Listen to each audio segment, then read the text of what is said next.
So you own an African mask and you'd like to know what kind of mask is it? Does it have any meaning and is it worth anything? Well, in this video, I will talk you through these things and that help you understand better what kind of mask it is you have and pretty much any other thing you'd like to know about it. And I'm making this video in response to a comment by Lisa. So if you see this video, this is me responding to your comments.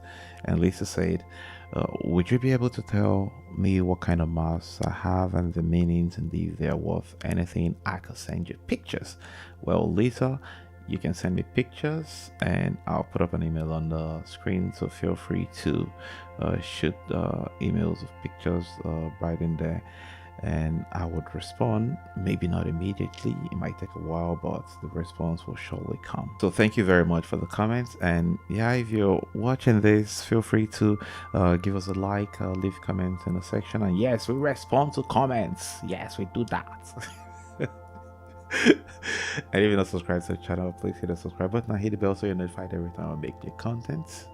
This is Service Africa YouTube channel, and we're happy to attend to all your mask needs, African mask needs actually. Anyway, so let's dive right into the video of the day. Now, you own an African mask and maybe you bought it because it called out to you, or you're a collector, or maybe you inherited it. I've had people on this channel say, oh, I got this from an aunt, a parents passed on, and then this came in the mail as part of the stuff and all of that, and now you're stuck with some stuff and you have very little connection with it. So what kind of mask do you have?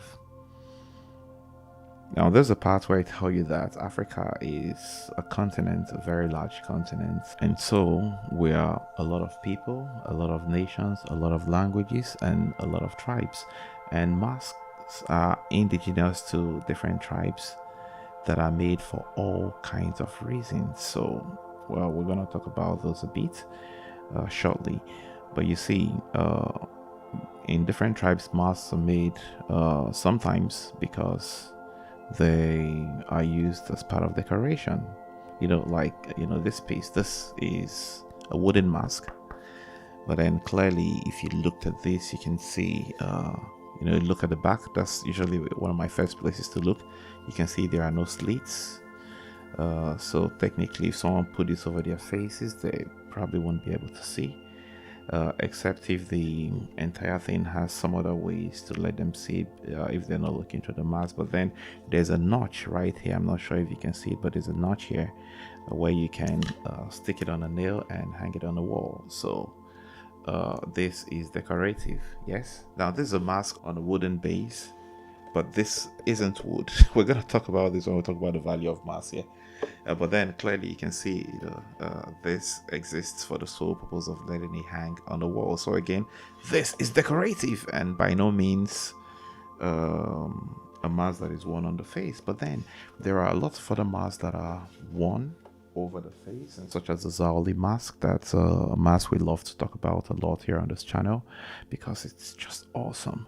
But then there are other masks that have ritual purposes, and then every time they're put on, there's something spiritual, something serious happening.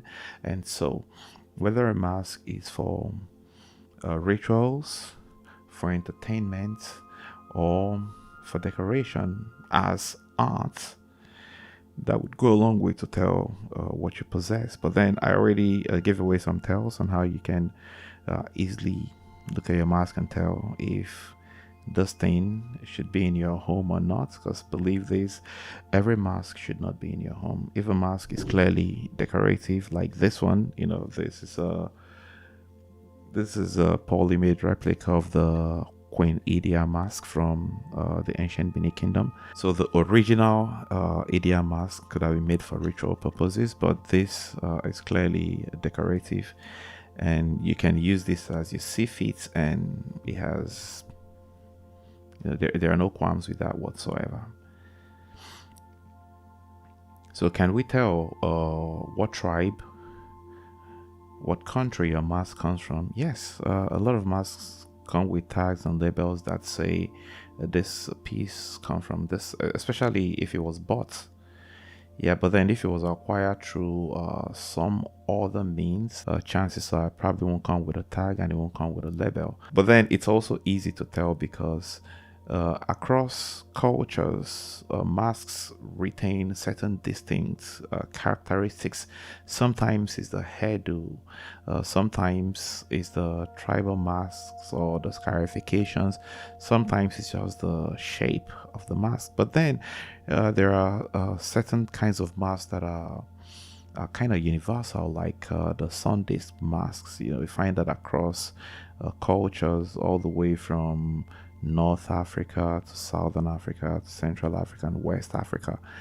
Well, mostly because they refer to a universal phenomenon, but then there are certain features that are found in specific masks coming out of specific places, and because of that, yeah, it's pretty it's pretty achievable to tell exactly where your mask comes from. So if you sent me an email, yeah, I'd be able to look at it and then might be able to tell, sometimes instantly, sometimes I need to dig around a bit, but that's something I'm happy to do since I am obsessed with African masks.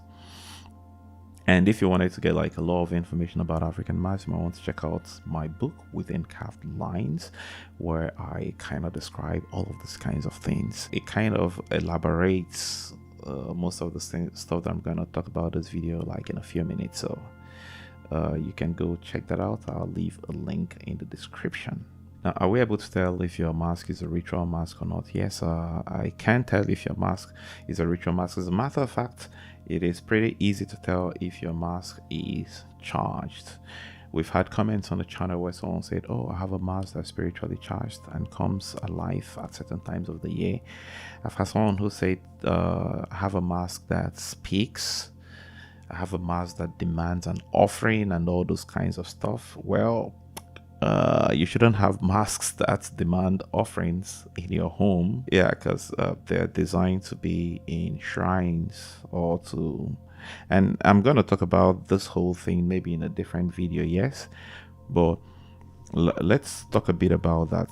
Yeah, so the substance that your mask is made out of could easily tell you what it has, because now there are all kinds of energies that are affiliated with masks, and the first comes out of the substance, the material that it is made out of. So if a mask is made out of wood, then it's pretty cool, yeah. But then if you found a mask that's made out of plastic, made out of POP, made out of carbon fiber, that may not be genuine African mask, and that might be maybe a replica, something more recent. They usually have been altered or processed in some way and are not as natural. The more natural the mask is, chances are the higher the value. So if it's made out of ivory, if it's made out of bones, if it's made out of feathers, if it's made out of a combination of these, sometimes some metals, not necessarily like the more expensive type, but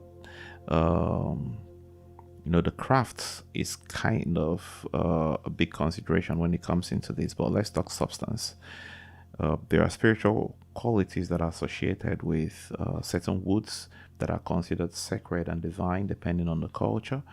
And in most parts of Africa, I think in most parts of the world, let's say a tree like the kapok tree, the silk cotton tree, is considered a sacred tree. And in many places, items of worship and help communities, cultures connect to the divine in some way. So if a mask is made out of sacred wood, it's already imbued with the energies of the wood out of which it's carved.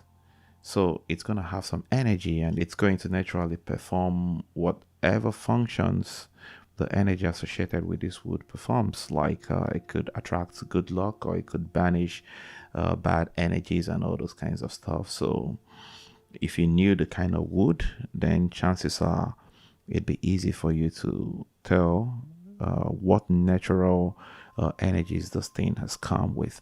But unfortunately, that's just one out of three types of energies you should be worried about when it comes to your mask, because one would be the innate energy based off of the material that it is made of. If it's metal, what kind of metal is it? Then metals also have spiritual qualities that are recognized by ancient African cultures that sometimes determine why they want to use them in a mask.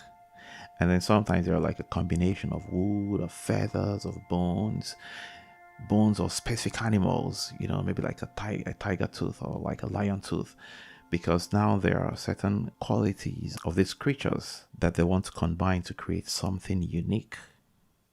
And usually when you see that kind of complex mix, it's most definitely a ritual mask, not decorative, not for fun, ritual, because now they're combining energies from different sources to create something unique and something powerful that serves a certain purpose to the community. Yeah. So the natural energies that come with the materials, that's the first energy you should worry about. Now, what's the second? Now, that would be the essence of the person who creates these masks. Now, if I was a mystic, yeah, and I create a mask, a part of my essence goes into this, because mask creation comes with, well, first, revelation. This information, of course, you're also going to find in my book. It usually begins with an inspiration, ideation, with a revelation. And then there's some research that goes into it. There is a consultation that goes into it. And then there is the approval that comes from the community. And then there is the making of the mask. So the collective essence of all the adepts that go into the visualization and the materialization of every single mask goes a very long way to play parts in what energies this mask brings. Yeah, I kind of feel like I'm giving away too much, but I haven't even got to the good part yet. Okay, all of that is on the one side, and that is why you may see three different masks that are similar, and one just stands out. It's just different. It vibes differently, and sometimes it has something to do not with the materials that it's made of, since they are probably all made out of the same material, but because of the person or the persons who made it. Then every mask is like a baby, and the person who creates this lives in these imprints of their own essence. Okay, so that's the second energy you have to worry about. And then the third energy you have to worry about when you want to know about your mask and what it means. And this is a lot of times more important than the physical features of a mask, and that's why I'm talking about this first. Yeah. And the other one is what is put into the mask during its activation. Now, a mask may not be activated. This mask is a decorative piece, but it's not activated for anything. Yeah, but then it can be. There are certain rituals that I can perform on this, and then I activate it, and then it becomes like a sacred thing that can be used in rituals. So technically, any mask can be activated, but every activated mask is not as efficacious. Yeah. So if the mask that you have is also activated and commissioned for a certain purpose, then that's like a game changer. And that's because of these three energies. It's only the first one that you can know, which is maybe the wood, because sometimes it comes in a label and it says this is made out of kind of wood, and so you can easily say it. But information about the person who makes it and the kind of energies they wield isn't documented. And then if this is activated, the purpose of the activation and all of those kinds of informations are also usually not captured.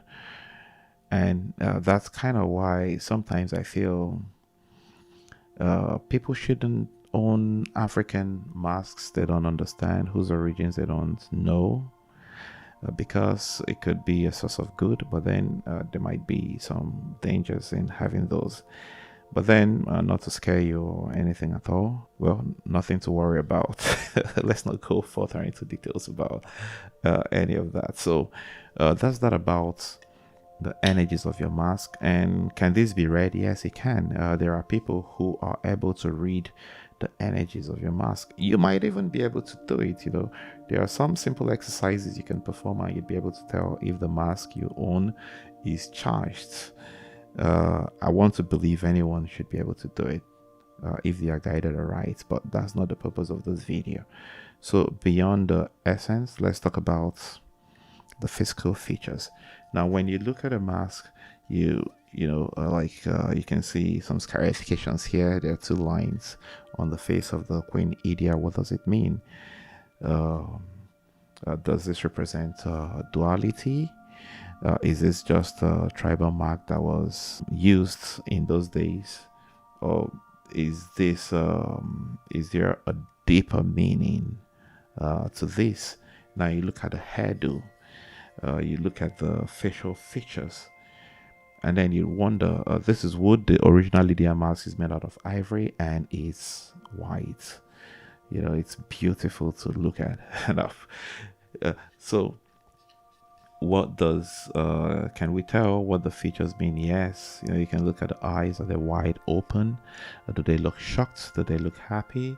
Look at the lips. Are they pouty? Are they happy, angry? Are they sad? It's quite easy to tell, when you look at this, and then it looks beautiful, or it looks angry, or it looks ugly. But I must warn you, sometimes the meanings of those things are not as straightforward, and I think I've explained this in a different video, that if your mask looks ugly and angry, sometimes it might actually be, most times it's a good thing. Yeah, because masks that are made that way have banishing powers and are able to banish negative energies out of your environment and invite in positive energy. Yeah. So looks may be deceptive if you're dealing with African masks. Yeah, so away with the essence and away with the physical features, and these you can easily learn, and these I can also easily tell you. And let me mention real quick, there's a Facebook group that I created, where there are like all these mask lovers, and occasionally people post pictures and videos of masks, and then people respond and react to these things and try to explain what's the mask and all those kinds of stuff. So I'll leave a link to that in the description. And then if you're interested in like a dedicated Discord channel where we kind of like just talk about these kinds of things, then we might actually make that happen. So now we've said a lot about finding out what kind of mask you have and what it might actually mean. I know there's like so much to cover in this topic because it's so vast. Yes. And so if you have further questions, just leave them in the comment section, and then I'll be happy to make future videos of these. But now the last question would be, is there a way to tell the value of your mask? Well, yes, there are ways to tell what your mask is worth, but I may not be the right person to help you with that information because I am not a collector and I don't sell African masks. Here on this channel, I kind of feel that African masks belong in Africa because they have deep spiritual and cultural significance to the people. This is part of the belief system of thousands, sometimes of millions of people, and it's weird when these things are commodified and all it is something to be bought and sold. I really wanted to make this video super short, but it would seem the video is going to be way longer than I intended. Well, I want to thank you for sticking it out with me and seeing this video up to this point. Thank you for watching, and